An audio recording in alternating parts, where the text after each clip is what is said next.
Sebagai upaya pemerintah Kabupaten Banyuasin dalam membantu pencari kerja mendapatkan lowongan, Pemkab Banyuasin melakukan job fair yang menyediakan 1.146 lowongan kerja dari 23 perusahaan khusus masyarakat Banyuasin. Dengan adanya job fair sendiri, diharapkan angka pengangguran di Banyuasin menurun.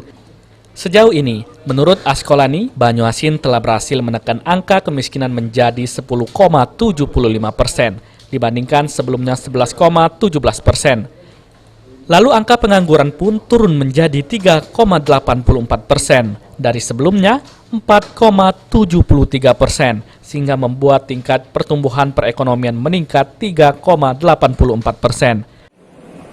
Tapi ini tetap positif, alhamdulillah salah satu strategi kita untuk memberikan bantuan dan strategi untuk menurunkan angka pengangguran dan angka kemiskinan Banyuasin. Alhamdulillah ada dampak, ada pengaruh.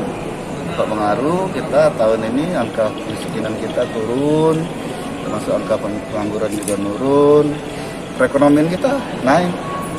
Ya jujur kita sampaikan hampir seluruh kabupaten kota mengalami angka kemiskinan naik, kita bisa tetap turun angka kemiskinan kita. Ini salah satu berkah dari Yang Maha Kuasa terhadap masyarakat dan pemerintah Kabupaten Banyuasin.